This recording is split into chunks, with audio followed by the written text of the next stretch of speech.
Boa noite, nossos amigos e companheiros de estudos e pesquisa do Espiritismo. Voltamos a apresentar uma nova edição do programa Encontro com o Espiritismo. Hoje, que é dia 12 de maio de 2021, gostaríamos de aproveitar o ensejo para esclarecer algumas perguntas que nos fizeram através do nosso e-mail, pessoas interessadas nos estudos do Espiritismo, para tirarem algumas dúvidas. E o programa de hoje não deixa de não ser um prosseguimento, uma continuação do programa anterior, em que dissemos, acima de tudo, que, respondendo à pergunta desta mesma criatura, ela perguntando se o pecado é uma ofensa a Deus. E nós então explicamos, à luz do Espiritismo, que Deus, em primeiro lugar, é inatingível. Ele não se ofende, porque a ofensa é própria dos espíritos atrasados. Somos nós que temos orgulho, vaidade, cobiças, que temos as paixões de uma forma geral, e somos sensíveis às ofensas, mas Deus não se ofende. A ofensa ofende, prejudica, complica o destino, as reencarnações do próprio pecador. É ele que tem que responder pelos pecados, e não Deus. Jesus diz no Evangelho, apenas nós invocamos, não é? Lembramos o que está no Evangelho, que Jesus diz a cada um segundo as suas obras. Ele não diz ao filho, o filho paga pelo pai, ou o pai paga pelo filho, a cada um segundo as suas obras. E que também diz mais nessa frase do Evangelho: com a medida que medirde, serás medido. Logo, ninguém paga por ninguém. Pecado, quando se fala em pecado e em pecador, se fala naquele dogma das religiões, apenas para complementar o programa anterior, a pergunta. Quando se fala no pecado, no pecador, aí a gente imagina logo o pecado que vem de Adão e Eva e está prejudicando a mediunidade de hoje. Aliás, prejudicando a humanidade de hoje, pelos pecados de Adão e Eva. Ora, na visão espírita, Deus seria muito mau, muito cruel, mau mesmo, cruel, em condenar toda a humanidade do futuro pelo pecado de Adão e Eva. Segundo, Adão e Eva não existiram, são figuras emblemáticas, são figuras mitológicas, seres mitológicos, saíram da imaginação, da mitologia dos antigos hebreus, da mitologia hebraica primitiva. Logo, Adão e Eva na Bíblia representa o aparecimento dos seres humanos aqui na Terra. Logo, eles não existiram, é apenas emblemático. Logo, Deus não é odiento, não é rancoroso, não é vingativo. Deus é aquele que João prega no Evangelho, no quarto Evangelho, está na Bíblia. Deus é amor. Simplesmente isso. Deus é amor. E o amor de Deus vem através das sucessivas reencarnações. A reencarnação é o perdão de Deus aos seus filhos. E nós, que cometemos erro em outras encarnações, cegamos alguém e voltamos cego. Tiramos as pernas de alguém e voltamos sem perna. Tiramos os braços de alguém e voltamos sem braço. O que nós prejudicamos em nosso próximo não ofende a Deus. Dentro da pergunta que foi feita no programa anterior. Hoje é uma continuidade do programa anterior. Deus não se ofende Deus é inatingível, Deus é amor, é misericórdia. Quando ele aplica a sua justiça, aplica com amor, com misericórdia, trazendo os filhos de volta pelas sucessivas reencarnações. Aí é o perdão de Deus. Não é colocar no inferno, em local, no universo que não existe. O inferno não tem o espaço não tem direita, nem esquerda, nem cima, nem baixo. E é infinito. Não existe local, nem para céu e nem para inferno. Céu e inferno, não é? É estado da alma, estado de espírito. Quem anda fazendo o bem está construindo o seu céu. Quem anda fazendo o mal, cometendo crime, roubando, matando, etc., coisa do gênero, está criando o seu próprio inferno. Morre e leva. Porque o espiritismo é uma guilhotina que matou a morte. Guilhotinou a morte. Não existe. Continuaremos vivos. O espírito é imortal. É o que Jesus ensina no Evangelho. As Escrituras ensinam tudo isto.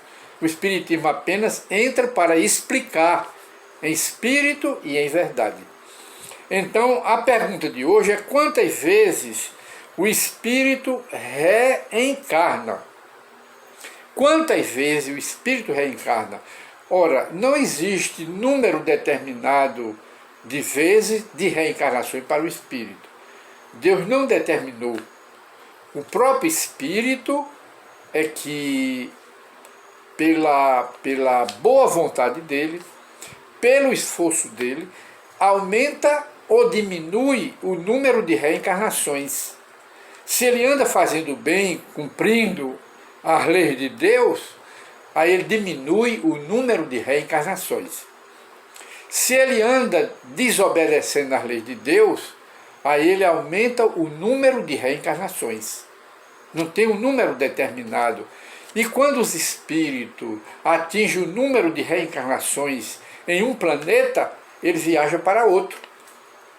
Os espíritos guias o levam para outro mundo, porque ele atingiu aquele patamar que estava precisando de evolução naquele mundo. Atingiu, os guias levam. Não leva depois da morte, logo. Passa um período na espiritualidade, depois os espíritos levam para o outro mundo, passam um período na espiritualidade de lá, se preparando para reencarnar neste outro planeta. Ocorre isto daqui para outros mundos e de outros mundos para a Terra, porque os mundos são habitações dos espíritos e escola de aprendizado. Saímos de um e vamos para uma escola mais avançada. E assim é a reencarnação.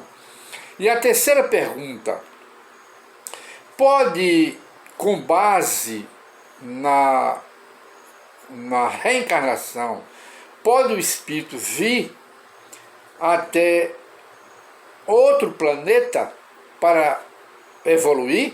É o que nós acabamos de responder. Os espíritos, eles saem de mundo para mundos. Os espíritos que aqui na Terra estão cometendo o mal, ainda continuam cometendo o mal, matando, prejudicando o progresso moral e espiritual do planeta Terra, esses são transferidos para mundos inferiores à Terra. Como que? Como punição. Como punição. Eles criaram esse demérito. Aí os espíritos superiores levam para lá, como aprendizado. E o mesmo ocorre em outros mundos para a Terra, porque os mundos permutam os espíritos, daqui para lá, de lá para cá, porque são habitações dos espíritos. É isto aqui. Aí a última pergunta que nós temos aqui, para finalizar o nosso programa. Aí a pessoa diz: há quem diga que a Bíblia é a palavra de Deus. É verdade? Ora lá, dizer que a Bíblia, literalmente falando, é a palavra de Deus, é até um exagero, porque, primeiro, Deus nunca falou com ninguém, nem nunca escreveu por ninguém. Deus é uma inteligência no universo. Quem governa o universo são os espíritos puros que atingiram a perfeição. Não foi Deus que criou eles perfeitos. Eles conseguiram a perfeição através das reencarnações, entre eles Jesus, que faz parte do ministério celestial. São os espíritos que governam o universo, debaixo das leis de Deus e debaixo da supervisão do Pai Celestial. É o que ensina o Espiritismo para nós. Então, dizer que a Bíblia, literalmente falando, é a palavra de Deus, é uma inocência e é uma falsa interpretação dos textos bíblicos. Porque Deus nunca falou com ninguém, não fala, não escreve e nem escreverá, nem falará por ninguém. Isso é na visão espírita. E de maneira que não se pode dizer em segundo lugar, porque existem muitas versões bíblicas. A primeira versão bíblica foi o quê? Foi da língua hebraica, porque no original, a Bíblia no original é hebraica. Então ela foi interpretada, não só interpretada, mas traduzida por 70 sábios. Lá, 70 sábios hebreus, que diz a história. Esses sábios, eles traduziram para a língua, para o hebraico, só o Velho Testamento. Depois que surgiu o Novo Testamento, eles juntaram, formou a Bíblia completa. Aí a segunda tradução foi dessa língua, não é? Do hebraico para a outra língua, e essa outra língua, que foi a grega, o grego, para o latim, e do latim para as línguas modernas. O latim, é o que a história diz, é a Vulgata. Quem traduziu foi São Jerônimo, por ordem do Papa. E já houve, essa tradução já foi copiada com erros. E ele acrescentou outros erros, outras alterações bíblicas, por interesse dos dirigentes da religião e para atender os interesses da própria instituição. E daí vê os erros se repetindo da Bíblia. Hoje tem, segundo a história, tem mais de 60 versões bíblicas. Aí você se senta e pergunta, qual é a Bíblia, a versão de mais de 60, que é a palavra do Pai Celestial? Qual é a versão? Dizem também que a Bíblia é sagrada. Quem sagrou a Bíblia? Quem tornou a Bíblia santa? Quem tem a autoridade de tornar a Bíblia sagrada? Quem é que tem essa autoridade? Ninguém. Então, dizer que a Bíblia é literalmente a palavra de Deus é o quê? É uma inocência. É o dizer o que não é, porque a Bíblia não é a palavra de Deus. Como muita gente ainda pensa que a Bíblia é a palavra de Deus, aí se torna criatura fanática. A Bíblia é um livro belo? É. É um livro histórico? É. É um livro bom? É. Que se deve ler, mas se deve interpretar. Porque a Bíblia, sem uma interpretação em espírito e verdade, ela se transforma num livro até criminoso. Porque vai criar mais fanático. A maior fábrica de fanatismo da Terra é a Bíblia. Mal interpretada. Mal interpretada. Mas o Espiritismo aprova a Bíblia, os ensinamentos dos profetas, porque é na Bíblia que está o Espiritismo, e o Espiritismo, na recíproca, também aprova o Espiritismo. Está lá tudo. E voltaremos com um novo programa, Encontro com o Espiritismo. Muita paz para todos.